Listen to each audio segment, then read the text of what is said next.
उसके बारे में बताने जा रही हूँ। पुराने समय की बात है, एक नगर में 4 के पास शास्त्र पढ़े थे और उनके पास बहुत ज्ञान था और उनके पास धन नहीं था। अपनी गरीबी से तंग आकर उन्होंने दूर के एक राज्य में जाकर अपना भाग्य आजमाने का फैसला किया। अपनी यात्रा के दौरान वे घने जंगल में पहुंचे और थक कर और भूखे हो गए। मित्रों में से एक सुंदर नाम का विद्वान और शांत स्वभाव का ब्राह्मण था। उसने एक सुंदर बरगद का पेड़ देखा और सबसे कहा, चलो हम पेड़ के नीचे आराम करें। इसकी छाया ठंडी है और इसके फल स्वादिष्ट लगते हैं।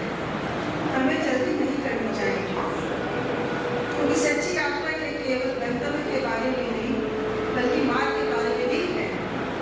लेकिन अन्य 3 मित्र धन की लालसा में डूबे हुए थे। पहला मित्र विवेक नाम का एक लालची आदमी बोला, हमें आगे बढ़ते रहना चाहिए।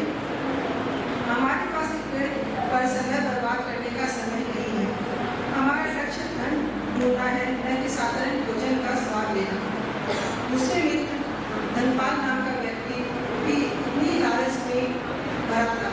विवेक सही कह रहा है, उसने कहा, जितना हम यहाँ रुकेंगे हमारे प्रतिद्वंदी हमसे आगे निकल जाएंगे।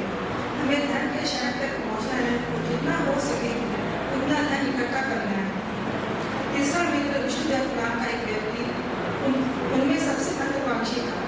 उसने घोषणा की, मैं तब तक नहीं दूंगा जब तक मेरे पास एक महल को भरने लायक पर्याप्त सोना न हो जाए। यह यात्रा कमजोर दिल वालों का संतुष्ट हो के लिए नहीं है, यह उनके लिए जो हर अवसर को पकड़ने के लिए तैयार है। सोमदत्त ने अपने मित्रों की बातें धैर्यपूर्वक सुनी, लेकिन वह उनकी बातों से प्रभावित नहीं हुआ। मित्रों, उसने कहा, अगर तुम्हारा दिल असंतोष से भरा हो तो सोने कमाने का क्या फायदा? खजाना खोजने का क्या उद्देश्य? यदि तुम प्रकृति द्वारा दिए गए सरल उपहारों से, जैसे कि यह छाया, ये फल, की सराहना नहीं कर सकते। सच्चा धन वह नहीं है जो तुम अपने पास रखते हो, बल्कि तुम्हारी आत्मा की संतुष्टि से है। हालांकि तीनों मित्रों ने उसकी बातों के उन्नत की बकवास समझकर खारिज कर दिया। वे सोमदत्त बरगद के पेड़ के नीचे छोड़कर अपने सोने की तलाश में आगे बढ़ गए। वे कई दिनों तक यात्रा करते रहे, लेकिन उन्हें कुछ नहीं मिला। वे अपने लक्ष्य में इतने केंद्रित थे कि उन्होंने रास्ते में मिलने वाले कई अवसरों और सरल सुखों पर ध्यान ही नहीं दिया। इस होकर अपनी स्थिति से संतुष्ट होकर पेड़ के नीचे आराम कर रहा था। उसने कुछ फल खाए, एक साफ धारा से पानी पिया और जीवन के सच्चे अर्थ पर ध्यान दिया। वह कुछ भी नहीं खोज रहा था, इसलिए सब कुछ देख पा रहा था। जब वह शांत मन से बैठा तो उसने एक टहनी में लटकती हुई सोने की सिक्कों की एक छोटी सी थैली देखी, जिस पर उसके लालची लोगों की नजर नहीं पड़ी। उसने केवल कुछ सिक्के अपने जरूरत के हिसाब से दिए और बाकी नहीं छोड़ दिए।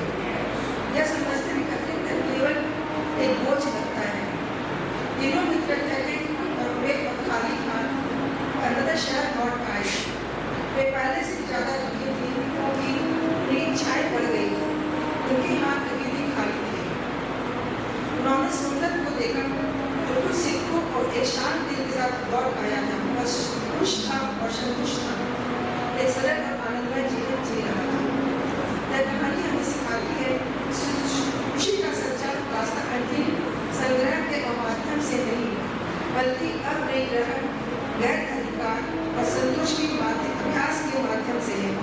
यह दर्शाती है कि लालच लगाव को छोड़कर कोई भी मन की शांति और स्वतंत्रता की भावना पा सकता है और कोई भी भौतिक धन प्रदान नहीं कर सकता।